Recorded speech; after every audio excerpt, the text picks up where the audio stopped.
Vamos ahora ya con la parte final. Antes os presentamos una propuesta para introducir en el pacto, como visteis, de forma algo más explícita esta visión y para ir avanzando a una visión conjunta en este sector sobre qué entendemos por la transición ecológica y justa.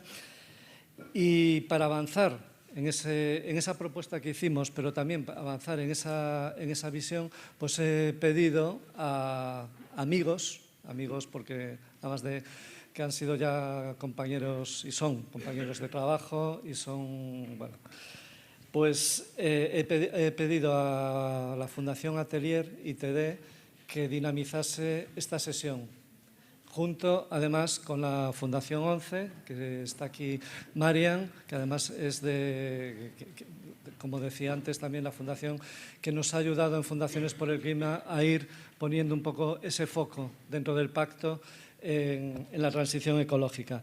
Así que, sin más, voy a presentar ahora a Marian López, que es del Departamento de Sostenibilidad de la Fundación 11, que va a hablar un poco, yo lo avancé varias veces, que os he estado hablando de un taller que celebramos el año pasado y que fue clave para ir focalizando Fundaciones por el Clima hacia los temas que hemos abordado hoy y un poco para ir estableciendo las líneas de trabajo que iniciamos durante este año y que vamos a continuar el año que viene. Y va a presentar, Marian, pues esas conclusiones que salieron de ese taller. Y luego pues le daré la palabra a Naila Sanior, a Paula Beltrán, que van a ser de la Fundación Atelier junto con Miguel, creo que también está por aquí, Miguel Soberón, de Fundación Atelier ITD, quienes se encarguen de dinamizar esta sesión. Así que muchísimas gracias por todo y os dejo la palabra. Bueno, buenas tardes a todos. Vamos a romper un poco el hielo de este taller recordando un poco e hilando lo que hemos ya visto en la primera parte de este seminario, ¿no?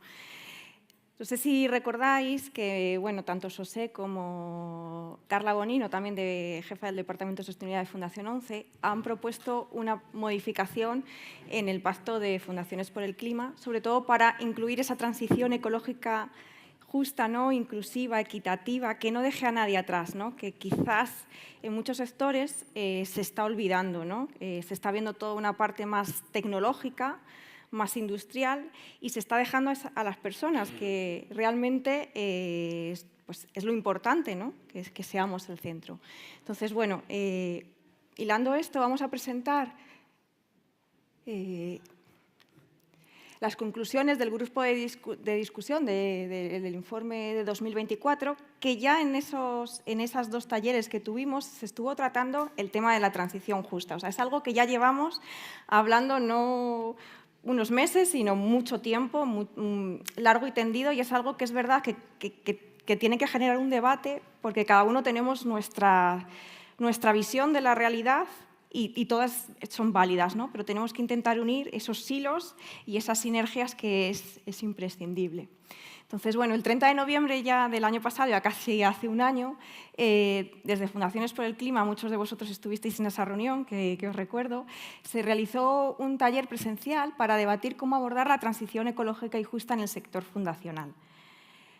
De ahí surgió un debate muy interesante, surgieron diversas propuestas que se resumieron el 22 de enero, bueno, enero de este año, en una sesión online sobre nuestra visión diferente o nuestras propuestas como para impulsar esa transición ecológica justa, inclusiva, sostenible, equitativa. Si me dejo a alguien es porque todos debemos estar integrados.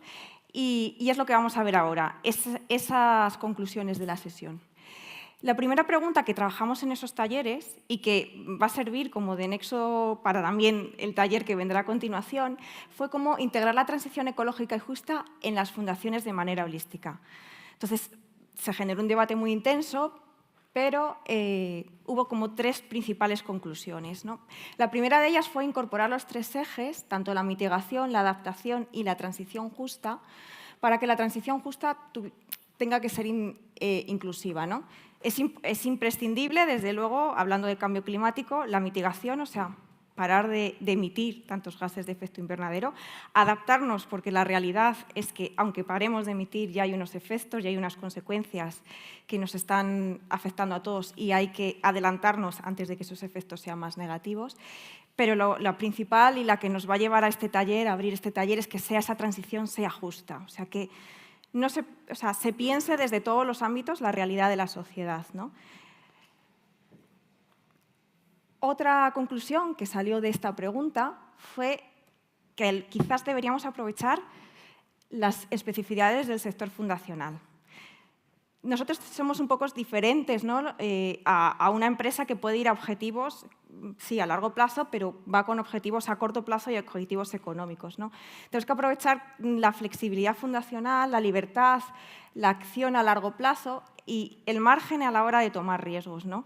También porque, como ya se ha hablado en la otra parte de la sesión, esto va a impulsar, puede hacer un efecto cascada, ¿no? A que todo el resto de la sociedad integre esta transición. Y también se comentó, salió otra conclusión de promover fórmulas de rendición de cuentas, contando una serie de criterios comunes de indicadores de evaluación de las acciones.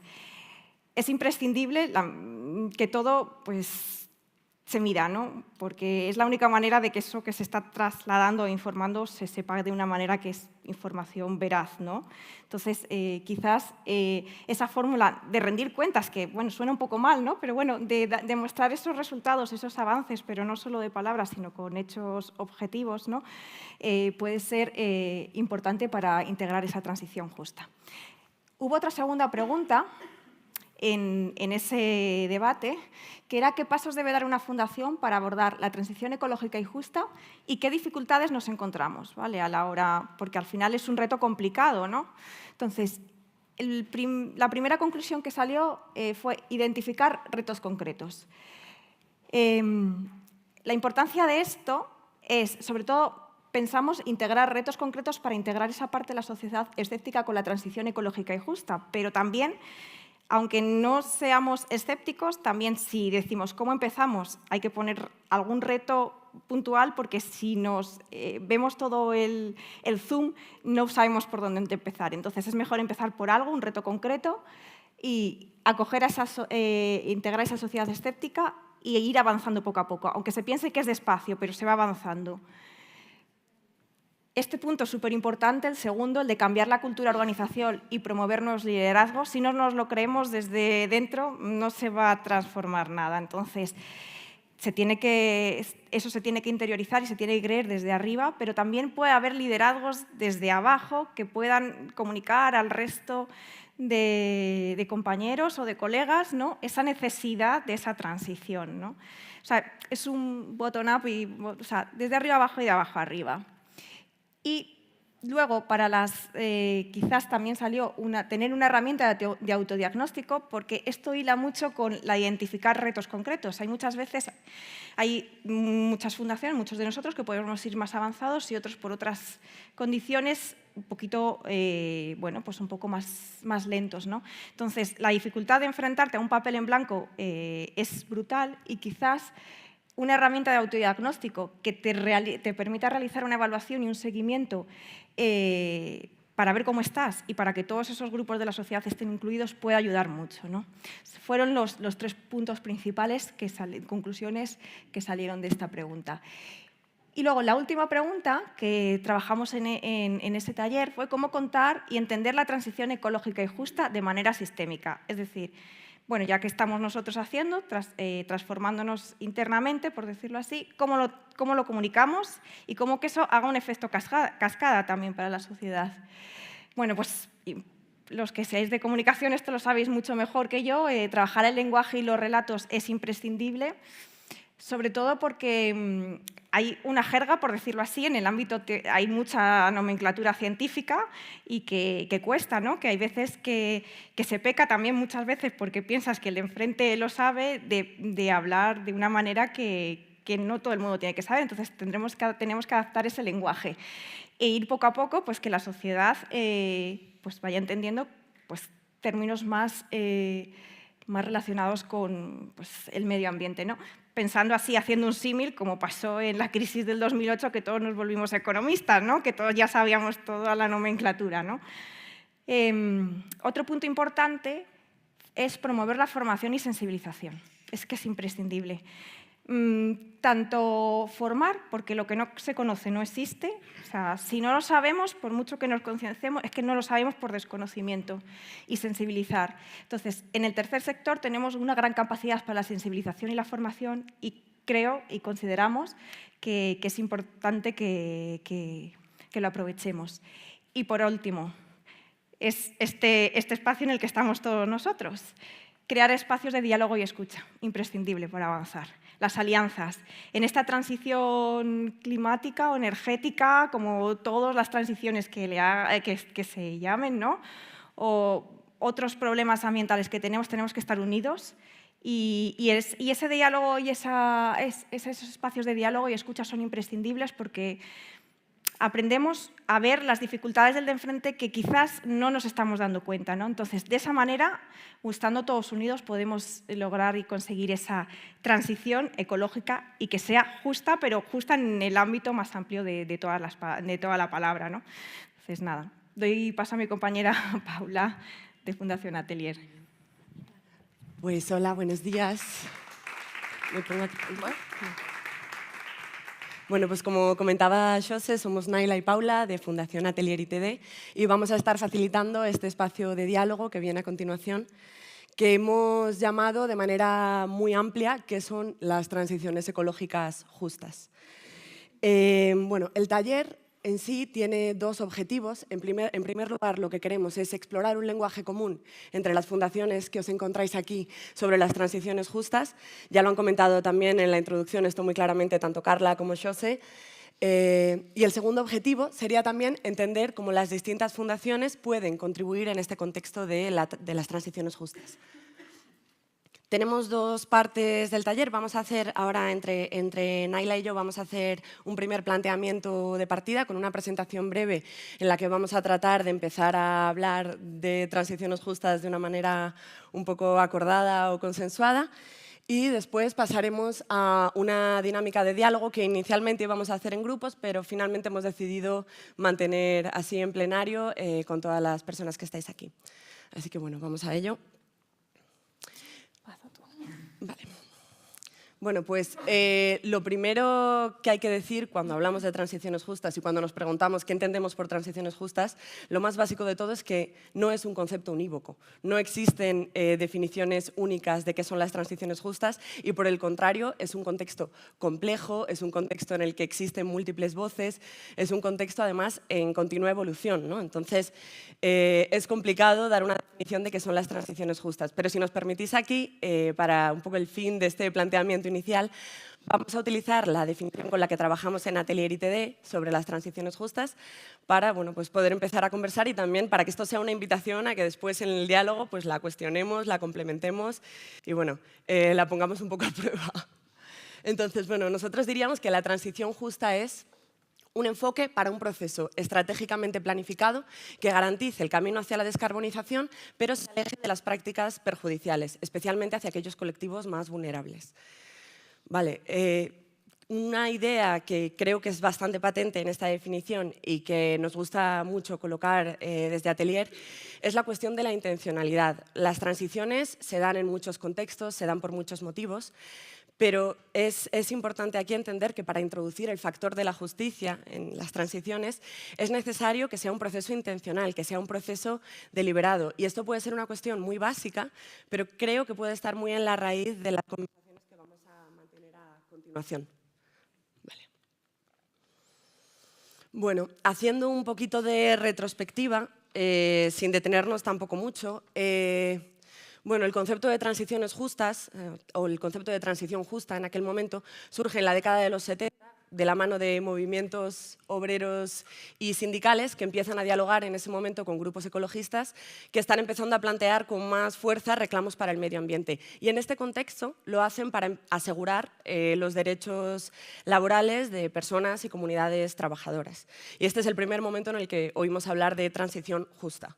El concepto... Perdón, que me olvido aquí de... El concepto continúa evolucionando hasta que ya en la década de los 2000, un poco en el auge de todos los movimientos para la descarbonización a nivel global, se empieza a introducir un matiz más. Además de hablar de asegurar los derechos de las personas trabajadoras, se empieza a hablar también de contextos de oportunidad en el marco de las transiciones industriales. Que esto es una cosa que en realidad sigue muy vigente a día de hoy. Siempre se habla un poco de los costes, pero también de los espacios de oportunidad en las transiciones.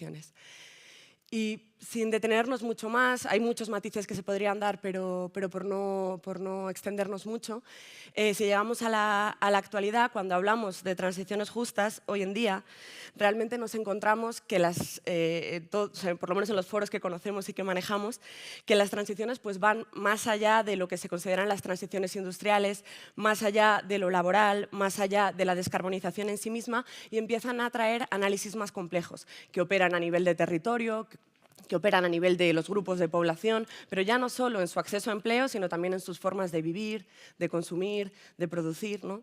Y bueno, todo esto también muy atravesado por esta cuestión de la intencionalidad que decíamos, hablar de planificación y hablar de pensar cómo podemos introducir la justicia en las transiciones. Y bueno, para entrar un poco ya en la parte de impactos de las transiciones, queríamos hablar un poco de las injusticias que se pueden dar en las transiciones. Son infinidad. Aquí hemos hecho una identificación muy superficial de algunas de las que quizás se comentan más a menudo, ¿no? La primera, como decíamos, lo llevan planteando los sindicatos desde los 70, pues es todo el tema de la incidencia en los empleos, la reconversión de los sectores industriales, las dificultades para la inserción sociolaboral de personas que se quedan fuera o se ven excluidas en estos procesos. Por otro lado, las limitaciones socioeconómicas o lo que podríamos llamar las desigualdades, que se ha comentado también mucho en todas las mesas de esta mañana, ¿no?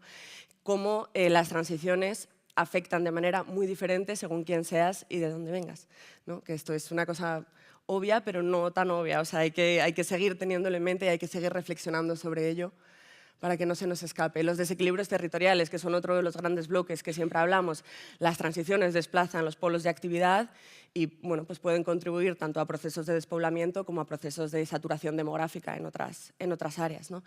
Y por último, de manera muy amplia, lo que llamaríamos los impactos en los modos de vida, que los podemos ver en conflictos muy visibles, como puede ser, por ejemplo, las tensiones que existen por las instalaciones a gran escala de renovables en algunos territorios, pero quizá también a nivel más micro podríamos ver, por ejemplo, en áreas urbanas, cómo la rehabilitación para la mejora de la eficiencia energética de algunos inmuebles puede estar influyendo en los procesos de gentrificación y así también en la vida de los barrios.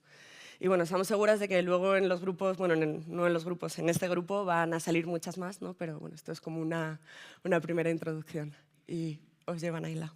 Vale, aquí vamos a ir pensando para la conversación después, pero justamente, bueno, gracias Pau por la primera parte. Ha hablado un poco de las injusticias que se pueden generar dentro de los procesos de transición y justamente hablamos de transición justa porque se pueden dar injusticias y hay que poner esta intencionalidad. Entonces, hablando de la intencionalidad, sabemos ahora que no hay una definición única, pero nos queremos plantear esta pregunta. ¿Qué queremos alcanzar con una transición justa? Cada una de vosotras tendréis vuestros objetivos, vuestras misiones. Nosotras, un poco para simplificar, hemos tratado de dividir los objetivos de la transición justa en dos partes. Lo primero, reducir los impactos negativos de las transiciones. Eso se puede entender un poco como las frases de no dejar a nadie atrás o el principio de, en inglés, do no significant harm, no hacer daño significativo, que se enfoca un poco en no generar nuevas desigualdades y también considerar las desigualdades existentes y mitigar estos riesgos.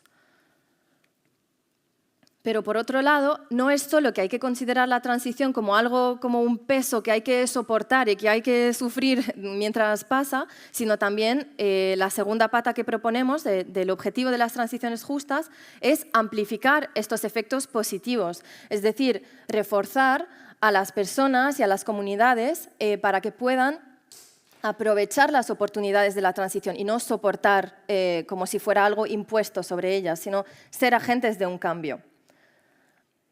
Y aquí surgen otras preguntas, que es cierto que, digamos, para simplificarlo, por un lado tenemos menos de lo malo y por otro lado es más de lo bueno, pero sabemos que, considerando la diversidad de personas que somos, con nuestras necesidades, nuestras aspiraciones, no hay una versión de qué es bueno para quién y qué es malo para quién. O sea, en realidad la pregunta o las preguntas que deberíamos hacernos es impactos negativos, pero ¿para quién? ¿Cómo? ¿Cuándo? Impactos positivos, ¿para quién? ¿Cómo y cuándo? Y es justamente este tipo de preguntas que el enfoque que proponemos de transiciones justas no es una receta, es un enfoque y es una forma de hacernos preguntas para cuestionar un poco las realidades que damos por hecho o que no cuestionamos siempre, como vamos muy directamente, pero hay que mirar la sociedad en su diversidad. Entonces, hablando de estas preguntas, no hay una definición, no hay una receta, pero sí hay unos principios. Al final, este concepto de transición justa lleva mucho tiempo, desde varias décadas, y los académicos han ido proponiendo ciertos principios que han ido estudiando en la justicia medioambiental, climática, energética, etcétera. Y vamos a proponer aquí 4 principios que luego nos pueden ayudar en la reflexión. No son los únicos principios, pero son los más utilizados dentro de la literatura, pero también puede haber variaciones de cada una o se pueden nombrar de forma distinta. Pero aquí es solo un poco una pauta para reflexionar.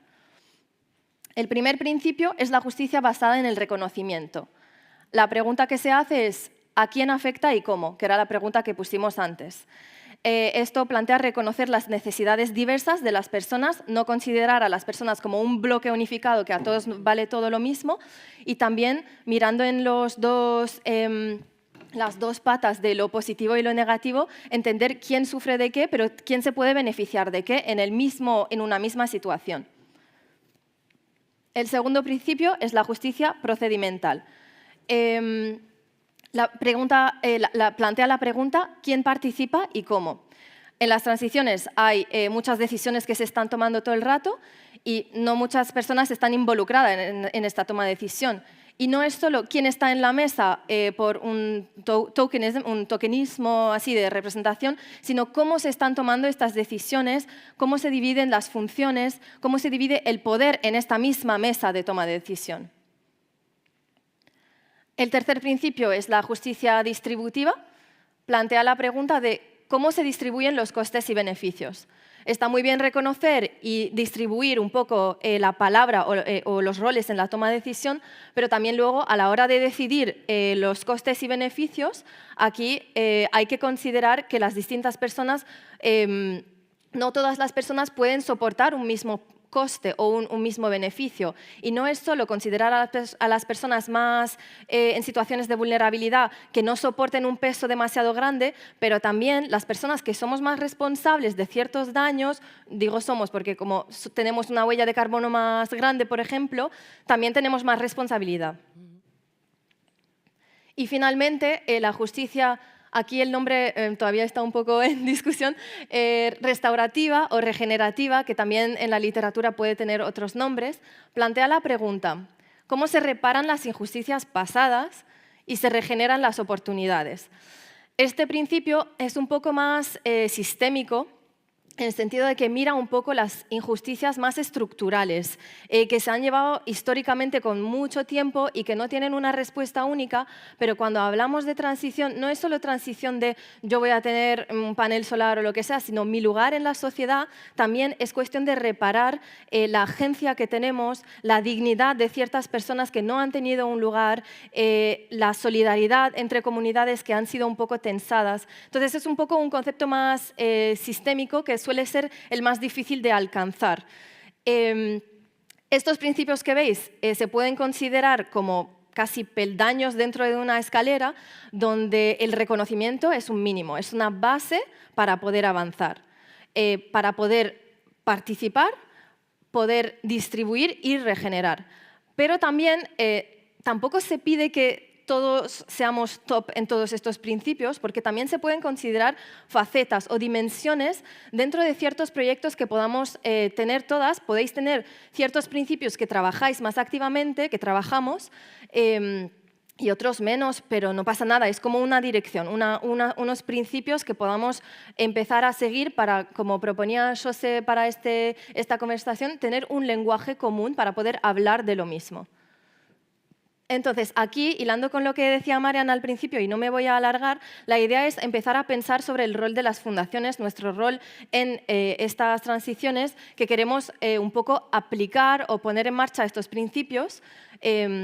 Como decía Paula, no es que estamos trayendo algo de incuestionable, es como solo unas pautas para pensar juntas.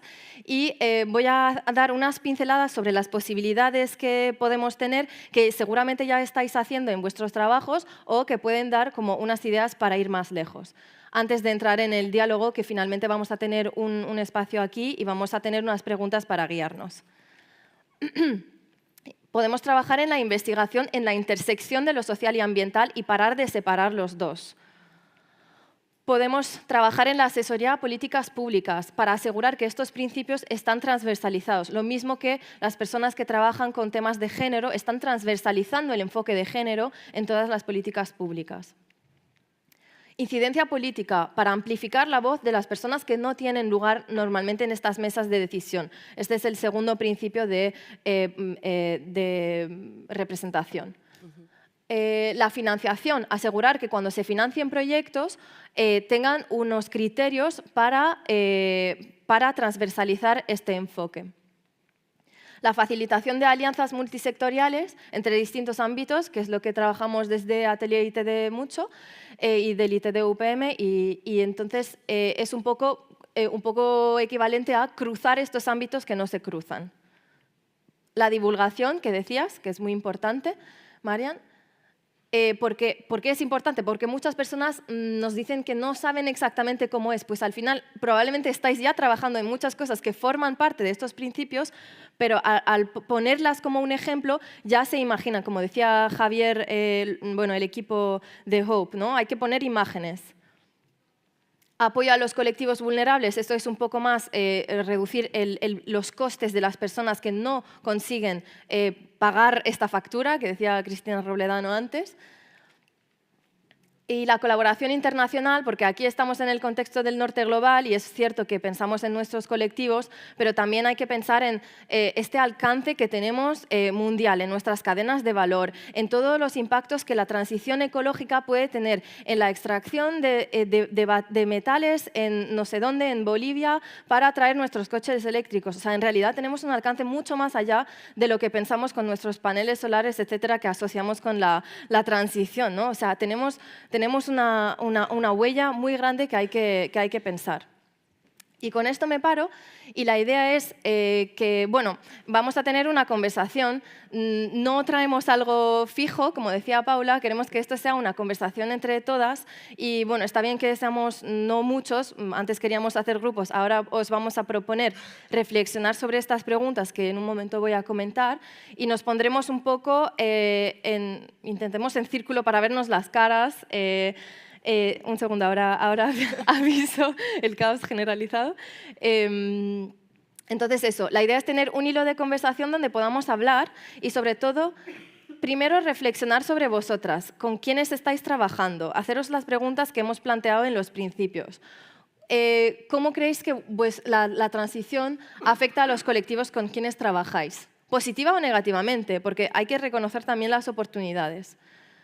Las dimensiones que hemos propuesto, o que llamaba los principios, ¿reconocéis algunos de estos principios dentro de vuestros trabajos?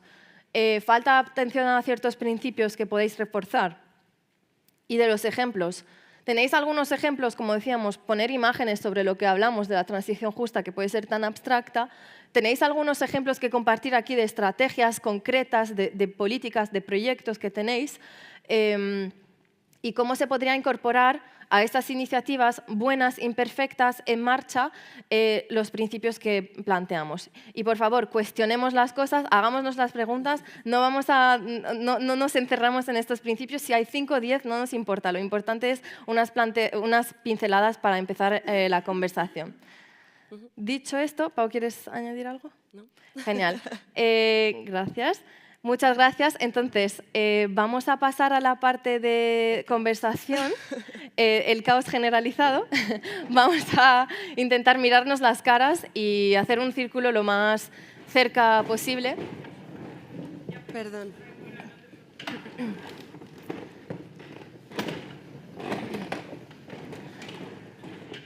Aquí.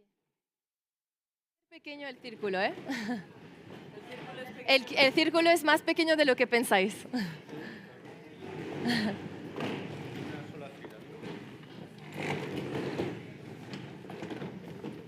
Sí. Nos vemos. ¿Sí? Ven. Sí, una fila, no. Genial. Bueno, ¿tenemos micro, José?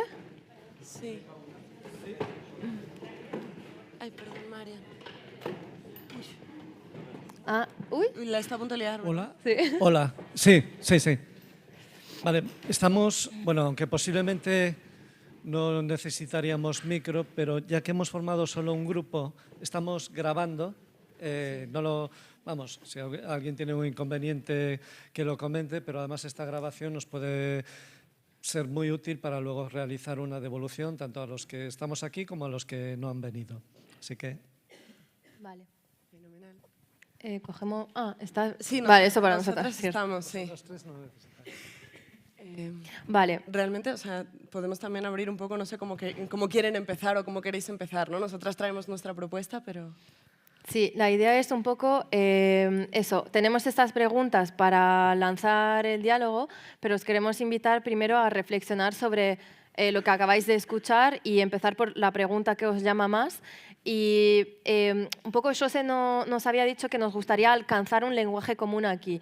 Y una pregunta que diría, ¿creéis que tenemos un lenguaje común también? ¿Creéis que estos principios que hemos traído hoy ayuda o creéis que ya tenéis una definición un poco con la cual estáis trabajando? Un poco nos gustaría invitaros a hacer estas reflexiones.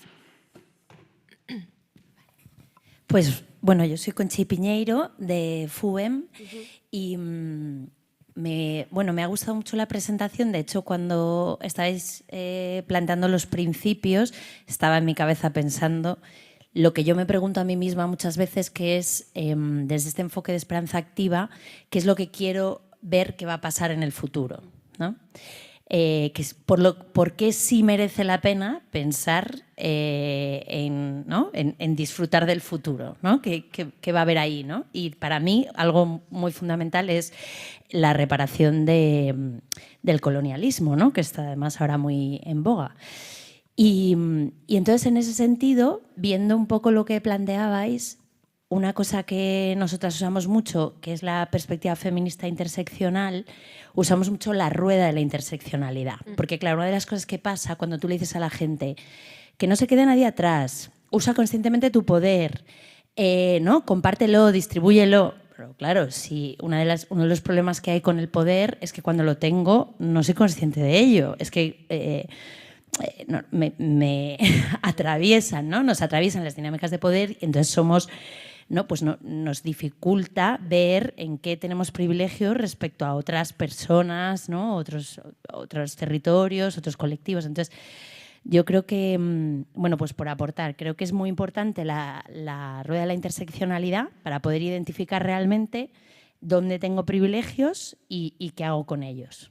No sé si esto ha sido claro. Y luego me he quedado con un run con el tema de lo de medir, que yo estoy de acuerdo en medir, pero una cosa que me pasa con el tema de medir los resultados es que, por ejemplo, la participación, o sea, muchas de estas cosas que aparecen en la transición justa no se pueden medir en ppms, no se pueden medir, pero son fundamentales. Si no están estos ingredientes, pues no vamos a poder aplicar una transición justa. Entonces, me pregunto también de qué manera podemos medir, ¿no?, estos avances en estas partes que son más cualitativas, que tienen también una dimensión cuantitativa, ¿eh? Entonces, por eso, pero hay que darle como una segunda o tercera vuelta, ¿no? Porque la participación no mitiga, pero es fundamental, ¿no?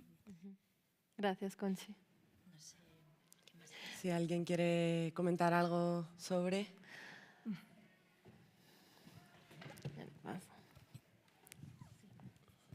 Bueno, hola, buenos días. Soy Anabel de Fundación Vida Sostenible.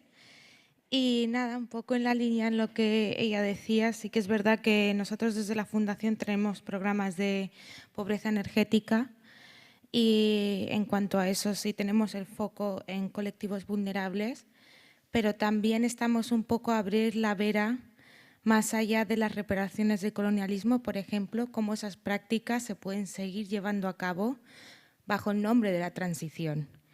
Entonces, poner un poco esa perspectiva en la transición sostenible, que muchas veces no solo basta con un cambio cualitativo de unos materiales a otro, sino con los propios quehaceres. Entonces, bueno, eso es un poco la perspectiva un poco más estructural, quizás, no tan identitaria, pero también importante. Y eso, déjalo ahí. Gracias, Anabel.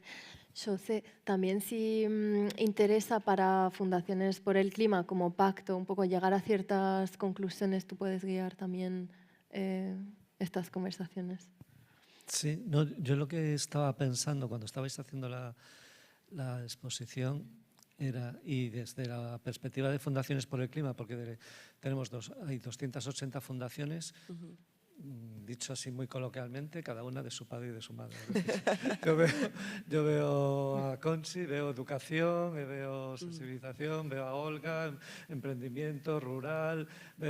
Hay una, y incluso antes, creo que no está aquí, pero estaba hablando con, no recuerdo su nombre, Mariño, creo que es, de la fundación que agrupa a las aseguradoras. Quería hablar también sobre esta iniciativa. Decía, claro, es que las aseguradoras es también un ámbito clave en todo esto. Entonces, lo que me estaba imaginando es, y también culturales, tenemos aquí una diversidad enorme. ¿Qué es lo que nos une?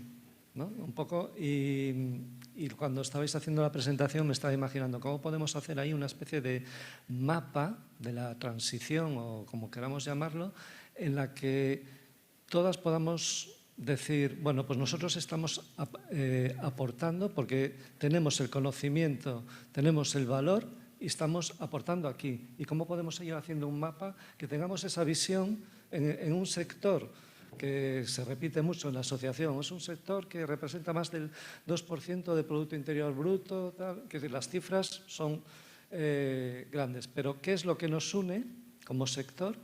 Y ¿cómo podemos hacer ese mapa de la transición en la que cada uno, digamos, estamos aportando en esto para que en ese mapa haya una aceleración, ¿no?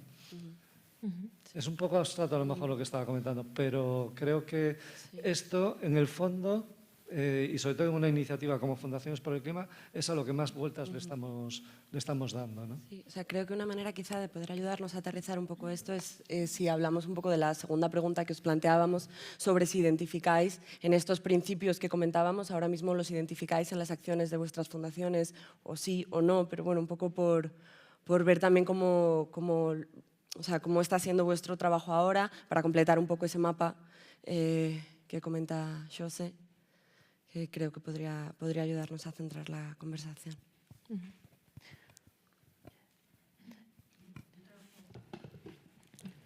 La grabación. Buenos días, soy Olga, de Fundación Roberto Rivas, y como decía José, trabajamos en emprendimiento específicamente rural en Galicia. Y bueno, a mí me resonaba de esos 4 principios, me resonaba la parte de ese enfoque más territorial, porque trabajamos mucho en minimizar o en mitigar esa brecha territorial, entre esa diferenciación entre lo rural y lo urbano, y entiendo que también la transición tiene que ser diferente en un contexto o en otro. Quizá también me resuena que ese mundo rural, o al menos las raíces o la tradición de lo rural, puede también dar pistas de cómo se aterriza esa transición ecológica y justa basada en lo que se venía haciendo, ¿no? Y en esas buenas prácticas desde ese otro contexto más rural.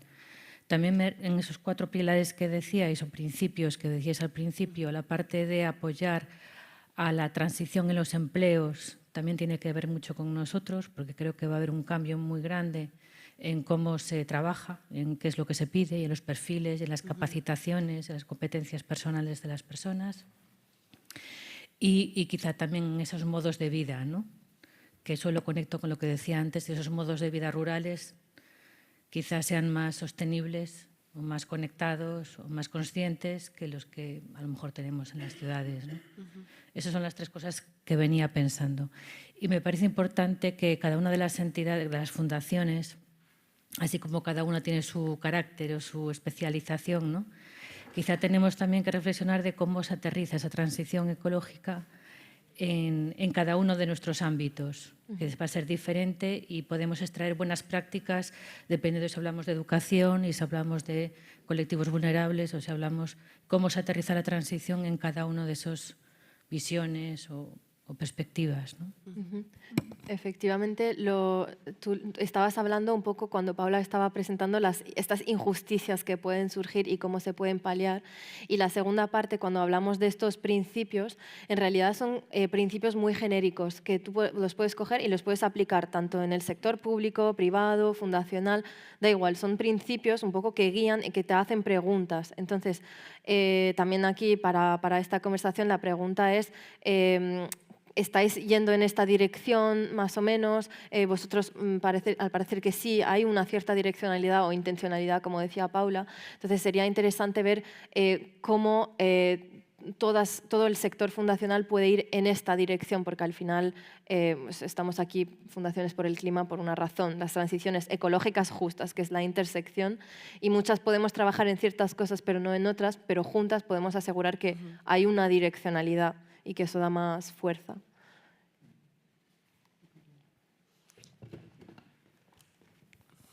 Sí, bueno, soy Mariano, aparte de productor, estoy en el patronato de la Fundación Hope y bastante metido. Yo cuando contabais antes había un par de temas que me hacían reflexionar, ¿no? Sobre cómo hacer un caso de éxito del pasado, cuando habláis de los sindicatos. Yo no sé si conocéis, os acordáis algunos, los más mayores, de toda la reconversión de la siderurgia y el naval en España en los años 80, ¿no? Pues España tenía una potencia enorme en siderurgia y naval. Antes la había tenido el Reino Unido, luego la tuvo España y luego se pasó a Corea y Asia. Y en España se desmanteló la siderurgia y el naval y hubo como, no sé, 20.000 o 30.000 personas despedidas. Ahí lo que pactó el gobierno con los sindicatos fue crear una empresa, se llamaba Fondo de Formación, donde todo el mundo pasó a la plantilla, toda la gente pasó a la plantilla de esa fundación o ese fondo, y la única se cobraba un salario, el mismo salario, y la única condición era que tenías que asistir a cursos de formación y reciclaje en otros sectores y si no, no cobrabas. O sea, que no valía quedarte en casa. Pero una vez que eso, lo que hacía también era bolsas de empleo, acuerdos de tal y empleabilidad, y la gente se iba colocando en otro sitio y dejaba de cobrar el salario por ir a la formación. El último creo que tardó 20 años, o sea, pero se fue colocando en los primeros años muchísima gente, ¿no? Y es un caso de éxito. Pero también hay que ver ahí que efectivamente había un poder o un contrapoder, que eran los sindicatos, cosa que ahora mismo ese contrapoder pues ya casi no existe, ¿no? Pero de alguna vez se ha sustituido también, y me venía a mí esto, ¿quién va a gestionar esos fondos y esas políticas? Me venía bien que las fundaciones están en una posición ahora mismo ideal para ese tema, no solo en la investigación, en la definición de proyectos, de a quién, y luego en la gestión, es que hay que hacerlo, hay que hacerlo, ¿vale? Y otro tema que yo veo que es una oportunidad tremenda y no se está haciendo bien es el tema de la agricultura, ¿no? Y la agricultura en Europa, no es un tema en España. Yo el otro día, trabajando en un documental, precisamente hablamos del 2030, se jubilan la mitad de los agricultores de España. La mitad. Y no hay relevo. No hay relevo ahora mismo.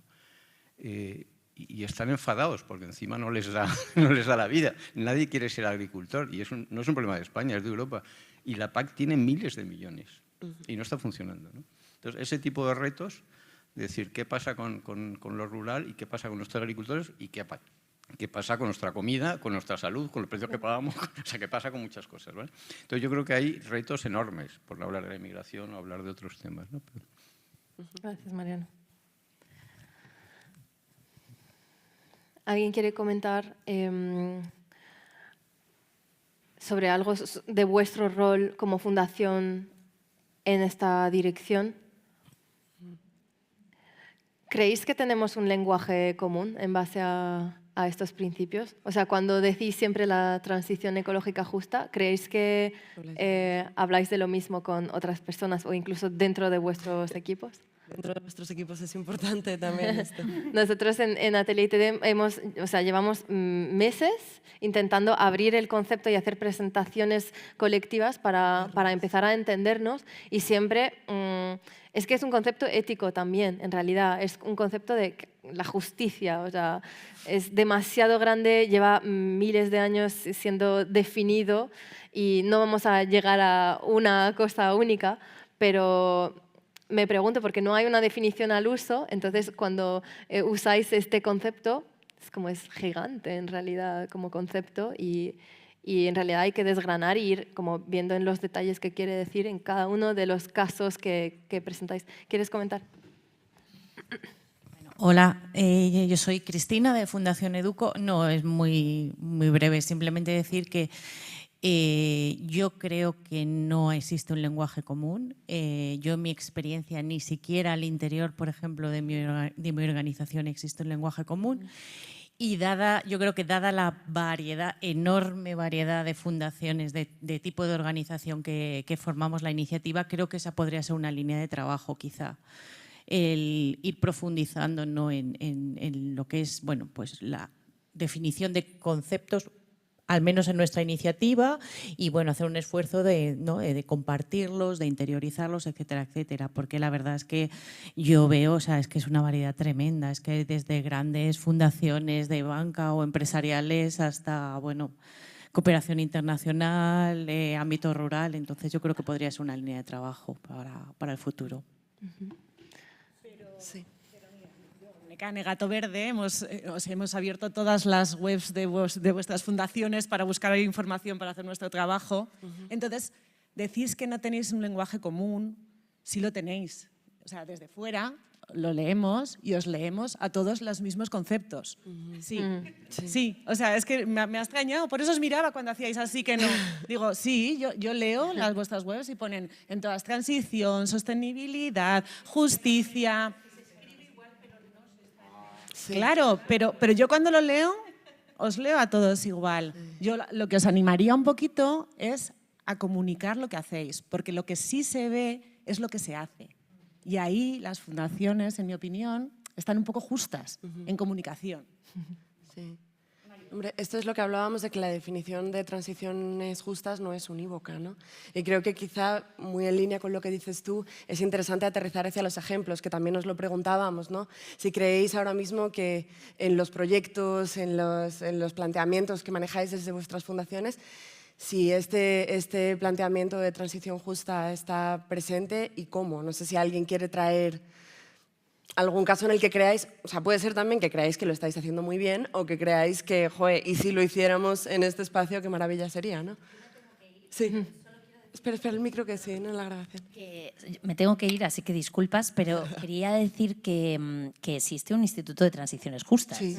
Que yo creo que es interesante, ¿no?, como organismo público estatal, ¿no?, de referencia, pues que participe dentro de esta propuesta, ¿no?, que tú decías, porque una de las cosas que sucede es que creo que es poco conocido. O sea, así como otras cosas pueden ser más conocidas, como la Oficina Española, ¿no?, de Cambio Climático, o la Fundación Biodiversidad, ¿no?, o sea, como que otras instituciones, ¿no?, que se dedican a la transición ecológica justa, pues son más conocidas, pues justo el Instituto de Transiciones Justas es un gran desconocido. Así que quizá, ¿no?, tiene que estar también presente en estos debates y en esa construcción de definiciones, ¿no?, y así. Muchas gracias. Muchas gracias. Chao, Conchi. Sí, yo creo que en el tema del lenguaje, es verdad que Cristina y yo, por ejemplo, que venimos de la Fundación Biodiversidad, pues es verdad que ahí el lenguaje que hablamos todos es un lenguaje que todos conocemos, porque la mayoría son biólogos, y los que somos periodistas y no sabemos de esto, pues a la fuerza hemos tenido que aprender.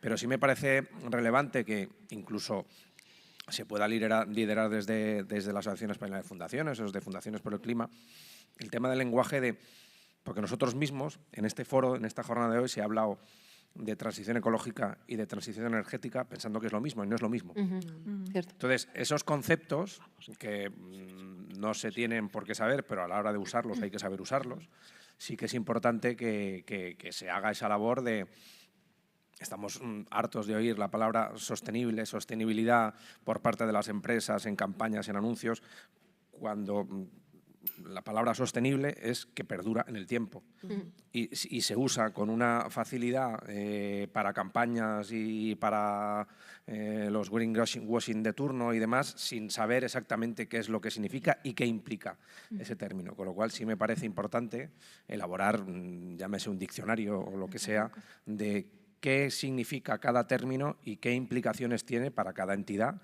el uso de esos términos o cómo tienen que interiorizarlo dentro de su trabajo diario. De hecho, académicamente, mientras estamos viendo, es que justicia puede ser justicia climática. No, yo tengo este. Hay una justicia climática, justicia energética, justicia ecológica, justicia social, justicia medioambiental y en realidad las personas se pueden como coger una línea y decir no, yo soy de justicia climática, no de justicia... Y es como que se cruza todo en realidad, pero hay como banderas que se usan o palabras que se usan. Entonces tampoco estamos diciendo que hay que tener una definición unívoca, que nosotras todos nos vamos a liar con esta única definición, pero sí que hay muchas palabras que se pueden interseccionar y que no necesariamente hablamos de lo mismo, pero hacemos cosas parecidas. Bueno, es una conversación para empezar a abrir las cajas de Pandora y ver en realidad es un poco lo mismo y... Bueno. Sí, yo, Naila, iba a decir algo un poco en la línea de lo que estabas comentando. Soy Beatriz, de la Fundación Foro Nesi, y aunque estoy de acuerdo con todo lo que se está diciendo, también me surge la duda si realmente hace falta o no hablar el mismo lenguaje. Estamos hablando de un cambio sistémico en el que va a haber que hablar con muchas personas diferentes, muchos tipos de organizaciones y cada una va a tener que tener un impacto. Entonces es que a lo mejor no hace falta, cada uno tiene que hablar a quien le corresponda para que haga los cambios que hace falta que cada sector haga, ¿no? Entonces, bueno, esa es una pregunta que me ha surgido. Y también me ha surgido un miedo a lo largo de esta mañana cuando he oído la presentación sobre el nuevo enfoque de la Unión Europea y se ponía tanto el foco en la competitividad, que por supuesto la economía tiene que ser competitiva, pero me preguntaba a ver si la transición justa va a tener que ser justa no para las personas, sino para las empresas. O sea, y quiero decir que las empresas tienen que seguir trabajando, pero...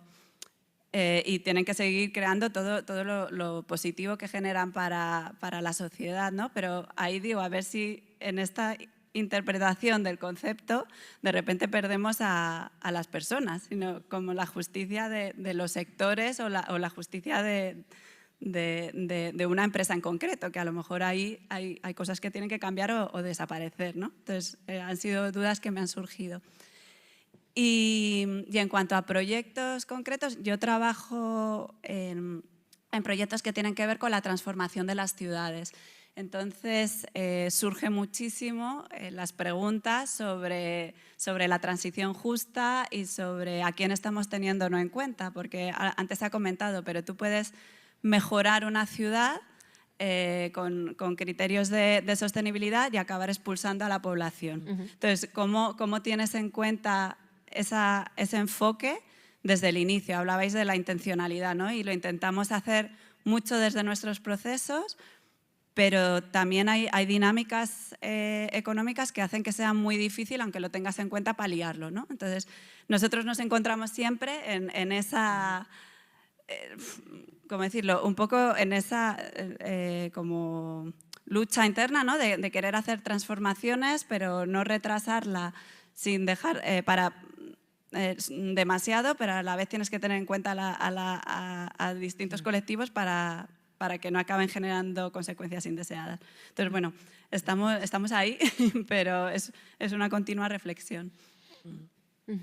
Sí, hay como que pensar un poco para el futuro, ¿no? Al final la justicia es una cosa que siempre estamos proyectando a futuro y que es difícil. Y respecto a lo que comentabas antes, y esto es totalmente opinión personal, pero para mí las terminologías un poco acordadas ayudan a movilizar. O sea, cuando un término es muy ambiguo, caen muchas cosas en una especie de cajón desastre y no se entiende muy bien, a veces creo, y esto es de verdad opinión personal, puede contribuir a desmovilizar un poco. Pero, bueno. Buenos días a todas. Yo soy Ana Sanz, soy de Oxfam Intermón y voy a ir por partes. Espero no olvidarme de todo lo que quiero decir. En primer lugar, y antes de que se me olvide, es una lástima. Bueno, mi rol dentro de Oxfam Intermón, soy la responsable de gestión de impacto medioambiental, pero a nivel organizacional. Quiero decir, que lo que hacemos es que lo que decimos a las empresas, a los gobiernos que tienen que hacer, pues nos damos la vuelta, nos miramos a nosotras mismas y decimos, bueno, venga, vamos no queremos ser ejemplo, pero que nos medimos en el mismo rasero. Entonces, es una lástima, digo, porque aquí tengo unas compañeras que están trabajando en temas de transición energética justa, que en un contexto como este tendrían a lo mejor muchísimo más que aportar que yo. Entonces, en este sentido, me consta, yo sé, me puse en contacto contigo, que ellas cuando conocieron de este encuentro, pues tenían interés por colaborar de alguna manera, porque están creando contenidos, documentos que pueden facilitar y pueden compartir, y si hay jornadas que se trabajan específicamente, pues que ellas podrían aportar. Luego, respecto a lo que se ha puesto, también, igual que la compañera, yo cuando estaba hablando de todo el nuevo ciclo europeo, yo por mi experiencia de temas ambientales de muchos años, siempre tengo como la decepción de que cuando se hacen normativas a nivel europeo que son súper ambiciosas, pero que tienen que serlo, porque si no, no...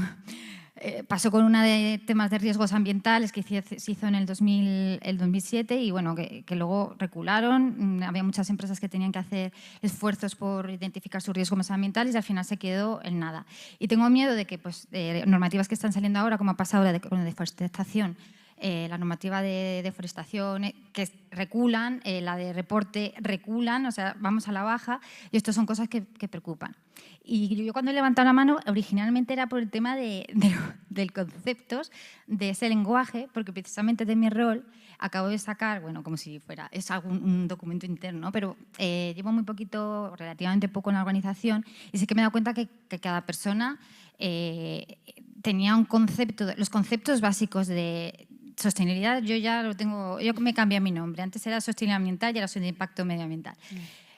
Hay conceptos básicos que incluso dentro de la organización que tenemos que ser embajadoras cada una de lo que queremos. O sea, yo tengo que comportarme de alguna manera en temas de feminismo, en temas de muchos aspectos, yo creo que de medio ambiente también. Y yo no intento que las personas que trabajan en Oxfam no utilicen la palabra sostenibilidad, pero yo he hecho una guía de conceptos básicos en los que digo, esto es lo que nos venden y esto en realidad es lo que es. Posición Oxfam, que ha sido ahí como muy estudiada, pero creo que sí que está bien que por ejemplo, economía circular, ¿no? ¡Wow! Es que yo lo de circulito no lo veo y no lo es. Entonces, hay como 3 R's. Cuando me dicen 3 R's, pero si ya vamos por la 11ª, ¿sabes? Es como, y además es que la R de reciclar tendría que estar totalmente defenestrada. Entonces, este es mi rol y esto es lo que comparto. Que se tiene que trabajar de muchas maneras y yo creo que el lenguaje es muy poderoso. Y es un principio básico, independientemente de que cada organización pues, tenga su impacto. Así que muchas gracias por este espacio. Pues si puedes compartir esta guía estaría genial. Es interna. Nos vendría fenomenal, seguramente. Bueno, puedo compartir en determinados contextos. Sí. Gracias. Sí, yo para un poco una última apunte en este sentido. Yo entiendo lo que comentas, pero para mí una cosa es el manejo de la terminología y luego es cómo se adapta a las audiencias a las que quieras dirigirte. Pero sí que creo, porque además aquí estamos, o sea, lo que hay en el trasfondo también son conceptos técnicos y científicos, entonces hay que ser un poco riguroso en ese sentido. Sí que creo que se debe usar la terminología con rigor y que todo el mundo entienda lo mismo cuando usa las mismas palabras, porque yo sí creo que abras las webs y leas las mismas palabras, pero no sé si los significados que hay detrás o la intencionalidad, o sea, el significado que la organización tenía en la cabeza cuando utilizó esas palabras es el mismo que tiene otra organización usando las mismas palabras. Entonces, yo sí creo que es importante el tema de la terminología. Luego, otra cosa es cómo la utilices en tus mensajes comunicativos dependiendo de la audiencia y de la misión que tengas. Pero, bueno, quería decir. De hecho, gracias por estas intervenciones y de hecho hay palabras que a veces, no sé en español cómo se dice, pero triggering es como molesta Y a veces, por ejemplo, cuando trabajamos con ciertos ayuntamientos, pues no se puede del todo usar ciertas palabras porque si no, políticamente es incorrecto o para sus votantes les va a molestar. Entonces, hay unas ciertas molestias, entonces los cajones desastres vienen bien porque puedes esconder cosas dentro y ya no todo el mundo hace lo mismo, no estamos en lo mismo, pero en realidad cuando vas desgranando, como has hecho con la guía de Oxfam, pues ves en los detalles es lo que importa y por eso en lo que aportábamos en la presentación son algunas preguntas, porque al final puedes poner la palabra, pero la pregunta que hay detrás te lleva a unas respuestas que la gente las responde de forma muy distinta en realidad. ¿Alguien? ¿Alguna reacción más? Aquí, sí. A ver, yo creo que el discurso de sostenibilidad es hegemónico y eso es importante porque no lo era hace 10 o 20 años. Entonces, a veces los logros esos decimos, oye, pues esto ha sido siempre así. No, no era siempre así. Sí, lo que pasa es que una cosa es que ya lo use todo el mundo, porque el no usarlo es que te quedas fuera, ¿vale? Y otra cosa es qué significa a fondo el tema de ir al socio sostenible, ¿no? Entonces, yo creo que ese es el siguiente paso. O sea, nadie puede usar en su publicidad decir yo no soy sostenible, yo no voy a hacer, nadie lo usa ya. Es decir, ese discurso hegemónico. Ahora, de verdad, ¿cuántas organizaciones se están diciendo tengo que estar ahí en 2030, en 2040, voy a cambiar de estrategia, voy a cambiar de productos, voy a cambiar de cultura, voy a ir a esta nueva sociedad y me voy a transformar ahí? Pues yo creo que muy poquitas. Y la gente está empezando, unos por obligación, otros porque acabaremos llegando allí, me lo dice la ley, otros ya un poquito más rápido y efectivamente significa cosas muy distintas, ¿no? Pero bueno, tampoco es malo, o sea, tampoco es malo que efectivamente partamos ya de una hegemonía de discurso y veamos un poco quién ya va poniendo metas más largas y quién va más despacio. El que se ponga en marcha todo el mundo, aunque sea andando, corriendo o a toda velocidad, yo creo que es muy importante, eso es muy importante. Sí, yo quería complementar lo de, sobre todo la palabra sostenibilidad, ¿no? que es muy concurrida, ¿no? Y el tema de transición ecológica, porque yo creo que todos sabemos que la transición ecológica va más allá del cambio climático, pero inconscientemente, por lo que sea, estamos enfocados en cambio climático, economía circular y dejamos todos los aspectos ambientales que van a tener también un impacto en la sociedad y que van a necesitar una transición. Entonces, ahora estamos como con silos independientes y yo creo que esa transición ecológica y justa, igual que tiene que introducir a toda la sociedad, también debería introducir todos los aspectos o problemas ambientales que hay y que tienen consecuencias en nuestra vida diaria. Y es lo que yo echo de menos también, incluso de políticas, ¿no? que se va poco a poco. Total. Sí, yo quería comentar que a veces el lenguaje lo podemos concebir, ¿no? de manera reactiva o proactiva, ¿no? Y el lenguaje lo que hace es crear realidad y podemos decir, bueno, ¿qué lenguaje queremos crear en el sector fundacional respecto a este tema? Y la verdad que yo creo que habría que perderle un poco el miedo, ¿no? Al final hay elementos, ¿no? Cogemos, no sé, la taxonomía verde de la Unión Europea y te habla de 6 objetivos que están más o menos bien explicados, ordenados y que bueno, se pueden aterrizar a las realidades organizacionales y también entender que siempre va a haber interconexiones, ¿no? Esta idea de tener claro que una cosa es y no es, pues a veces es que todo está interconectado, ¿no? Como vemos lo ambiental, lo social. Yo creo que me parece bien, ¿no? Esta idea un poco de aterrizar algunos términos para tener un mínimo manejo, pero perdiéndole el miedo, ¿no? Y que es algo además que ya existe, que podemos tener elementos, ¿no? de los que pueden ser más o menos criticables. No entro en la filosofía de la taxonomía verde, pero bueno, sí que hay unos 6 objetivos ambientales que más o menos ordenan un poco el panorama, ¿no? de las acciones y entender al final que el lenguaje común es este que se está construyendo aquí, ¿no? que es la intención de que haya una transición ecológica que no esté desconectada, ¿no? de una dimensión social y de una dimensión en el que las fundaciones tienen algo que decir. Sí, y ahora que hablas de 6 principios de la taxonomía, los 17 ODS, los 4 no sé qué, los 4 principios, tenemos como una tendencia a poner cosas en cajitas, que es como, no sé si es muy occidental o bueno, lo que sea, y es como... Muy alemán. Pues sí, es como poner las cosas en cajas como si no se tocaran. Entonces, yo os invito a no poner las cosas en cajas con estos principios que hemos propuesto, pero es simplemente que es una forma de ordenar la realidad que nos ayuda un poco a pensar, pero en realidad creo que lo único con cual nos tenemos que quedar es como una mirada sistémica, pero cada una toca de algún punto con las palabras que quiere, que puede, pero también es importante unificar para entendernos con el lenguaje. Entonces es un poco complejo. No intentamos poner ni una definición común ni las cosas en cajitas ni tal, pero es importante comunicar bien. Entonces es este balance que hay que hacer.